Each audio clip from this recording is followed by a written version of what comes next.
Darth Sidious was a master of deception, a puppet master pulling the strings of the galaxy, and an unparalleled schemer who reshaped the Sith Order according to his will. But what if, in his insatiable quest for power, he chose to abandon the ancient Sith rule of two? The consequences of such a decision would ripple across the galaxy, creating a Sith empire unlike anything seen before. The rule of two, established by Darth Bane, dictated that there would always be two Sith, a master to embody power and a learner to crave it. This system was meant to prevent infighting and ensure the Sith operated from the shadows, biding their time until the Jedi and the Republic could be destroyed. However, Sidious was no ordinary Sith. His ambitions stretched far beyond the confines of tradition. Sidious's abandonment of the rule of two would fundamentally alter the nature of the Sith. No longer restricted to a clandestine existence, Sidious could openly recruit and train multiple Sith apprentices, creating a hierarchy within the Sith Order. These apprentices, each vying for his favor, would form a power structure where competition thrived, not for succession alone, but for dominance within a new Sith empire. Unlike the rule of two, where the master always had to be wary of the apprentice's betrayal, this new order would allow Sidious to play his apprentices against one another, maintaining control through their mutual distrust and ambition. In this scenario, Sidious might view the rule of two as a relic of a bygone era, effective in its time but inadequate for his grand designs. His strategy of galactic domination would demand more than a single apprentice to ensure the complete eradication of the Jedi and the consolidation of his rule. Sidious could cultivate a legion of Sith Lords, each tasked with specific roles: military conquests, intelligence, and governance of Sith-controlled territories. By spreading Sith influence across multiple sectors, he would create a power base so vast that even the Jedi, at their peak, would struggle to contain it. The Jedi Order would find itself facing a much more formidable opponent. Instead of a singular, shadowy threat that strikes from the darkness, they would confront a sprawling Sith empire with multiple powerful adversaries. The Jedi's strategy of unity and balance would be tested against the Sith's unrelenting ambition and infighting. However, with Sidious at the helm, the Sith infighting would not be a weakness but a calculated feature of his rule. His apprentices' desire for power would keep them constantly on edge, ensuring they never united against him. Sidious's mastery of the dark side would allow him to crush any who dared challenge his supremacy, maintaining order within his chaotic empire. The political landscape of the galaxy would also shift dramatically.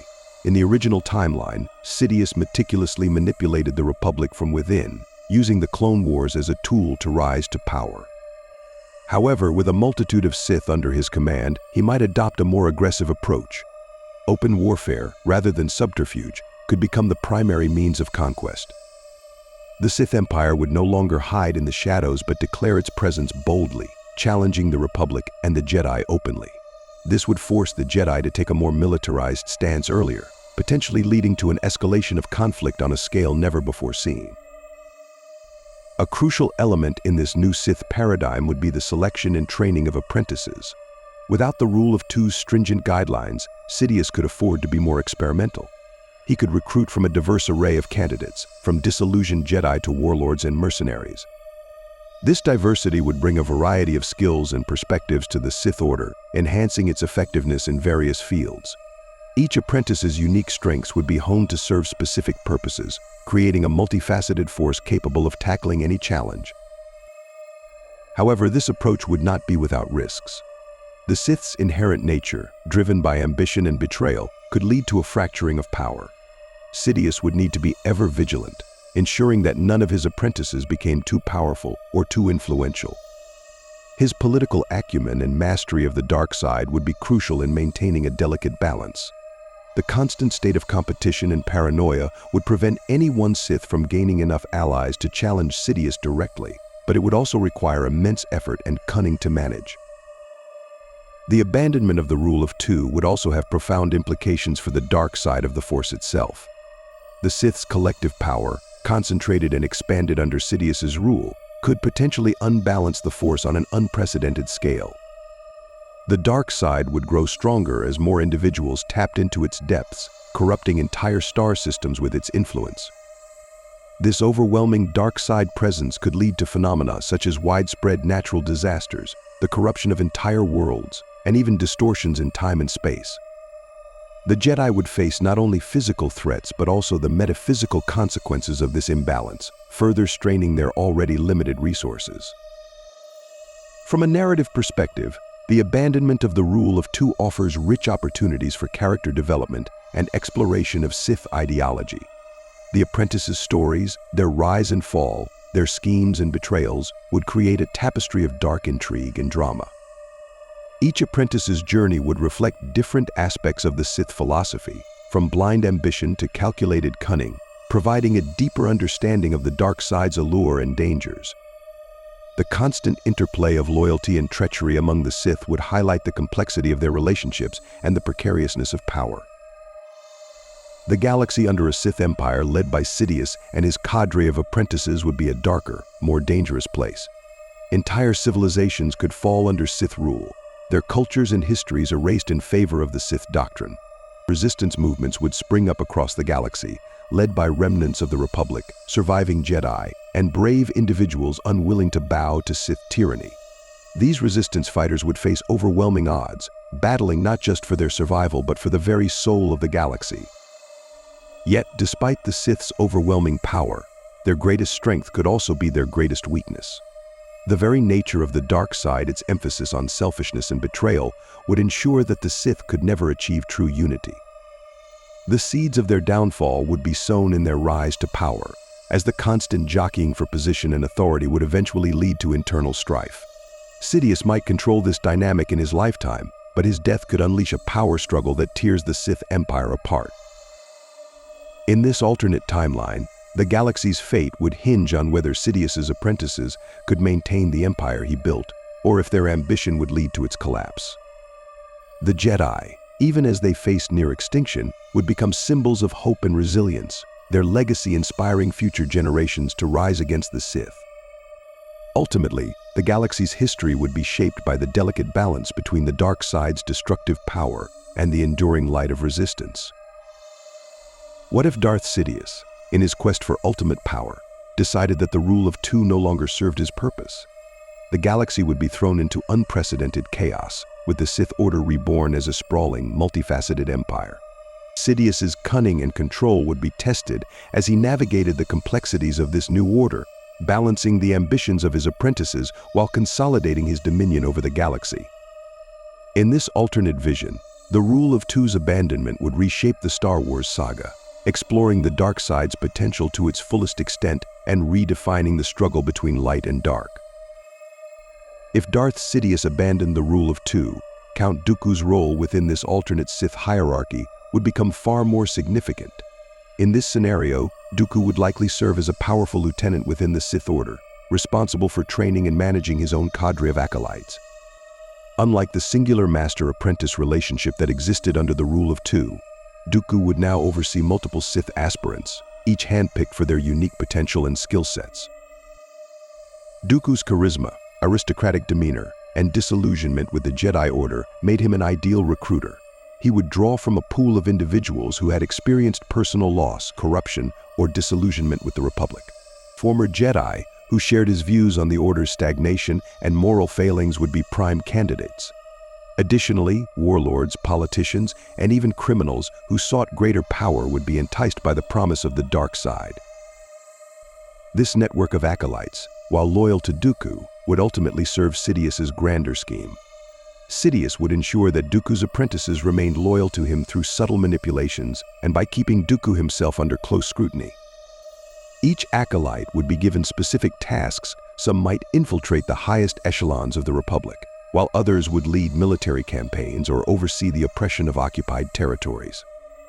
This diversification of Sith influence would allow Sidious to consolidate his control over the galaxy with greater efficiency. Despite Dooku's growing power base, Sidious would continue to maintain his public facade as Chancellor Palpatine. His dual identity would remain one of his greatest assets, allowing him to manipulate the Senate and the Jedi Order while secretly orchestrating the galaxy's downfall. As Chancellor, Palpatine would champion peace and stability, gaining the trust of the Republic's citizens and institutions. Behind the scenes, he would play both sides of the Clone Wars, ensuring that the conflict progressed according to his design.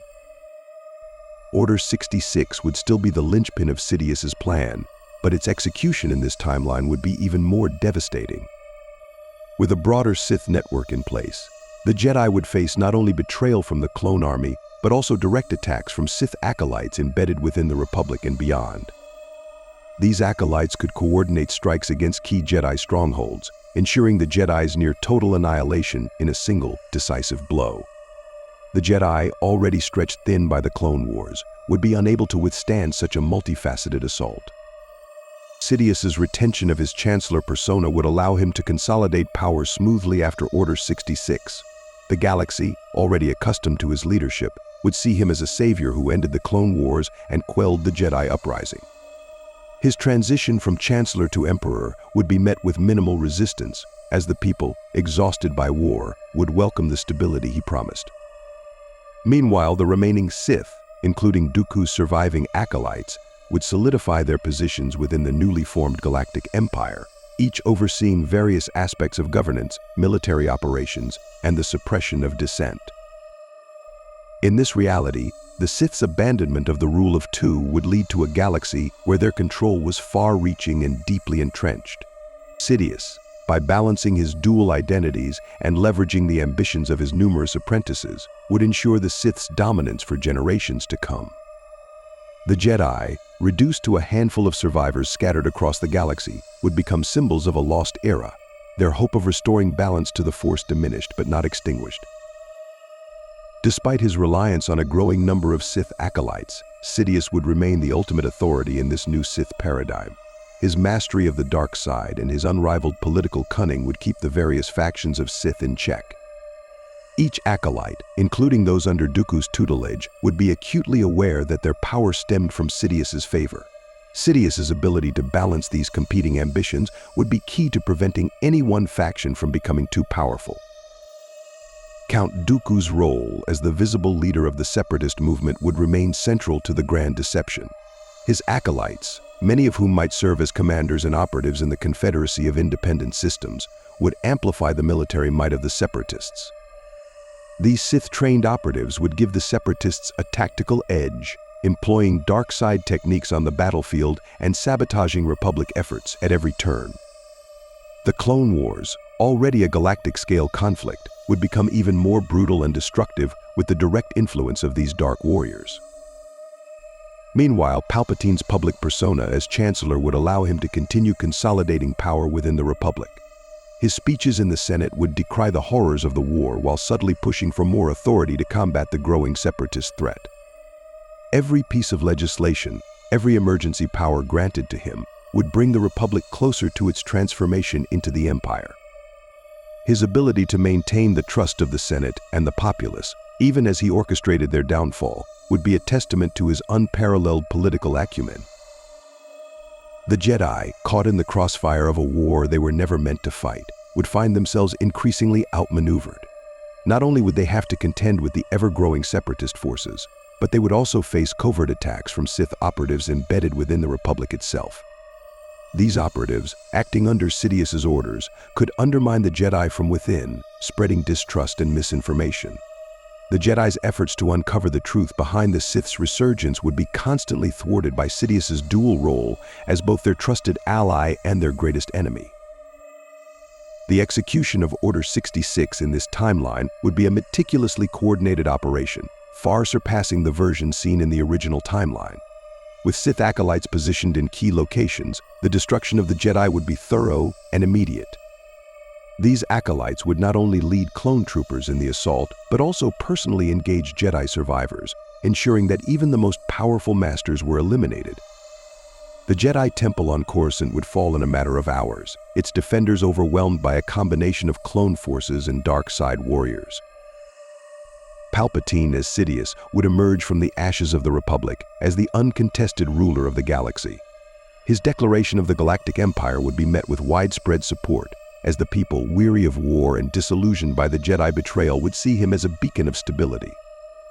The remaining Sith, including Dooku's acolytes, would take up positions of power within the new regime. They would oversee the military, govern newly subjugated worlds, and hunt down any remaining Jedi or resistance groups. Dooku's fate in this alternate reality would depend heavily on Sidious's long-term plans. If Sidious deemed him too powerful or a potential threat, he could orchestrate Dooku's downfall, much as he did in the original timeline.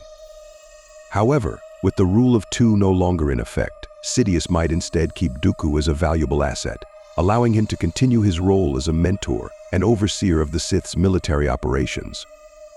Alternatively, Sidious could elevate a new apprentice to serve as a counterbalance to Dooku, ensuring that no single Sith gained too much influence. The Galactic Empire under Sidious's rule would be a far more entrenched and oppressive regime. The combination of Sith-led governance and military might would create an environment where dissent was nearly impossible. Entire worlds could be subjected to the dark side's influence, their populations subjugated and their resources exploited to fuel the Empire's expansion. The Sith would not only rule through fear but also seek to reshape the galaxy according to their vision, erasing the Republic's legacy and the Jedi's influence from history.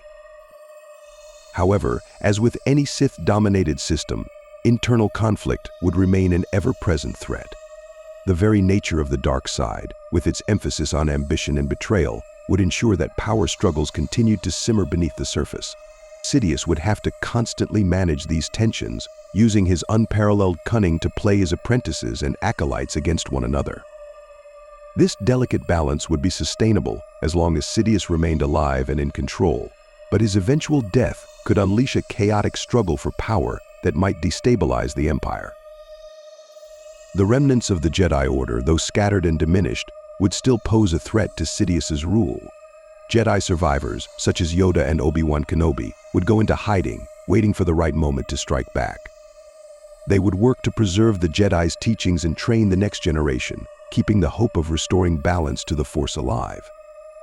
The emergence of a new hope, potentially in the form of Luke Skywalker or another Force-sensitive individual, would set the stage for a renewed conflict between the light and dark sides.